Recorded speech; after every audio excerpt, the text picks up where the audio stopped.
Guys ఇవాళ నుంచి means అంటే ఎప్పుడొక నుంచెల్లి ఈ20 పెట్రోల్ అమ్మడం స్టార్ట్ అవుతుందని చెప్పేసి గవర్నమెంట్ అయితే డిక్లేర్ చేసింది భయ్య. కానీ ఈ20 పెట్రోల్ అంటే ఏంటి? ఇప్పుడు చాలా భయపడుతుంది ఏందంటే, ఈ పెట్రోల్ వాడడం వల్ల బైక్ పాడవుతదని చెప్పేసి ఒకటే నడుస్తా ఉంది. ఇందులో ఎంతవరకు నిజం? నిజమో, అబద్ధం అనేది కొంచెం తెలుసుకుందాం భయ్య. ఎక్కువ సోదొద్దు. ఒక కట్టే, కొట్టే తెచ్చే విధంగా అయితే మాట్లాడుకుందాం. మాక్సిమం 4 మినిట్స్ లోపు కంప్లీట్ అవ్వడానికి ట్రై చేస్తాను. కుదిరితే వీడియో మొత్తం చూడండి. మీకు ఒక ఐడియా వస్తదని చెప్పేసి నేను అనుకుంటాను. ఫస్ట్ వచ్చేసి ఈ20 పెట్రోల్ అంటే ఏందంటే 20% ఇథనాల్, 80% పెట్రోల్ మిక్స్ అండి. ఇథనాల్ అనేది మెయిన్‌గా వచ్చేసి ప్లాంట్ నుంచి వస్తుందన్నమాట. మెయిన్‌గా షుగర్ కేన్, కార్న్ నుంచి తయారు చేసే బయో. సో, ఇది బయోఫ్యూయల్‌గా కూడా వర్క్ అవుతుంది. ఇప్పుడు ఎందుకు స్టార్ట్ చేశారంటే పొల్యూషన్ తగ్గించడం, ఇథనాల్ క్లీన్‌గా బర్న్ అవుతుంది. కార్బన్ డయాక్సైడ్ ఎమిషన్స్ తగ్గిపోతాయి. పెట్రోల్ తగ్గించుకోవడానికి ఇండియా ఫార్మ్ మీద ఎక్కువైతే డిపెండ్ అవుతా ఉంది భయ్య. 80% ఇప్పటి నుంచే వస్తుంది. సో, వాళ్ళ మీద ఎక్కువ డిపెండ్ అవ్వకుండా ఇది ప్లాన్ చేసి ఉంటారు. సో, బిలియన్ ఆఫ్ డాలర్స్ అయితే ఖచ్చితంగా సేవ్ అవుతుంది.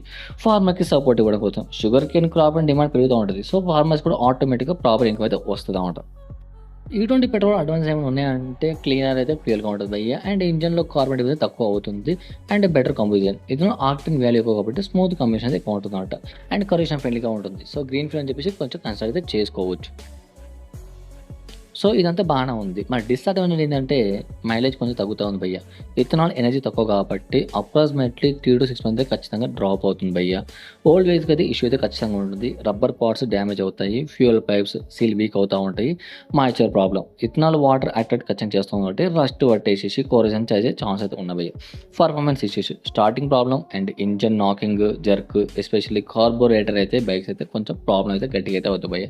సో, కొంచెం చూసుకోవాలి దీని గురించి అయితే. దీన్ని బట్టి మీకు ఎక్కువ అర్థమైందంటే అడ్వాంటేజ్ కంటే డిసడ్వాంటేజ్ చాలా వరకు అయితే ఎక్కువ ఉన్నాడు బైక్ ప్రకారంగా అయితే. ఇప్పుడు చాలామందికి ఉన్న డౌట్ ఏందంటే కొత్త బండ్లు ఓకే భయ్. మరి ఓల్డ్ బైక్స్ పరిస్థితి ఏంటి? ఇప్పుడు చాలామంది అయితే 2010, 2007 కూడా మోడల్స్ బైక్ ఇంకా ఉన్నాయంట. ఇప్పుడు వాటి పరిస్థితి ఏంటని చెప్పి చిన్న డౌట్ వస్తుంది. సో, అలాంటి బైక్స్ వచ్చిన అంటే BS3 ఒక ప్రాబ్లమ్ ఏందంటే కార్బొరేటర్‌లో ప్రాబ్లమ్ ఖచ్చితంగా అయితే ఎక్కువైతే ఉంటుంది భయ్య. మెయిన్‌గా అయితే వచ్చేసి మైలేజ్ తగ్గిపోతుంది. కార్బొరేటర్ క్లాగ్ అవుతుంది. అండ్ ఫ్యూయల్ లీకేజ్ ఇష్యూస్ వస్తాయి. ఇంజిన్ హీటింగ్ అవుతుంది.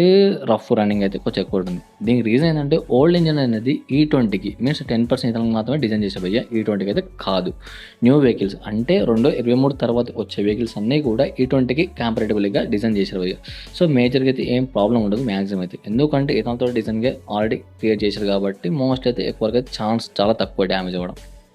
ఇప్పుడు ఉన్న మ్యాటర్ ఏందంటే మేజర్ ప్రకారంగా ఈ20 ఇంజిన్ అనేది నాశనం చేస్తుందని చెప్పి చాలామంది నమ్ముతున్నారు. బట్ రియాలిటీ వచ్చేసి ప్రాపర్ మెయింటెనింగ్ ఉంటే మేజర్ డ్యామేజ్ అయితే ఏం లేకపోవచ్చు భయ్య. న్యూ వెహికల్ అయితే ఖచ్చితంగా సేఫ్ భయ్య గ్యారంటీగా చెప్తున్నాను. సో, అది ఎందుకంటే 23 తర్వాత వచ్చే ప్రతి వెహికల్ కూడా ఈ20కి డిజైన్ చేసిందే కాబట్టి మీరు భయపడాల్సిన పని లేదు. పాత బండ్లోళ్ళు మెయిన్‌గా అయితే మీరు వినాల్సింది ఏందంటే మీ బైక్ పాడవ్వకుండా ఉండాలంటే ఇవైతే మెయింటైన్ చేయాలి భయ్య.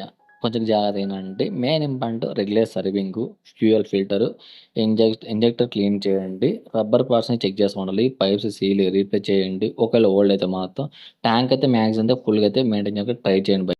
ఎందుకంటే ఇథనాల్ వాటర్ కండెన్సేషన్ అనేది తగ్గుతూ ఉందన్నమాట. సో, ఆటోమేటిక్ పార్ట్స్ అయితే పాడవుతా ఉంటాయి. ఎందుకంటే మ్యాచ్ తొందరగా అర్థం చేసుకుంటాయి కదా! లాంగ్ టైమ్ అయితే ఎండలో అయితే మాక్సిమం పెట్టకండి భయ్య. ఎందుకంటే ఇథనాల్ మ్యాచ్‌కి తొందరగా ప్రాబ్లమ్ పెరుగుతూ ఉంది. సో, దాదాపు అయితే మాక్సిమం బొక్క పడతది కాబట్టి ట్రస్ట్ పెట్రోల్ బంక్ మాత్రమే ఫ్యూయల్ అయితే కొట్టించండి. ఇది మాత్రం గ్యారంటీ చూసుకోండి. ట్యాంక్ ఫుల్ అంటే చాలా కష్టం అనుకోండి.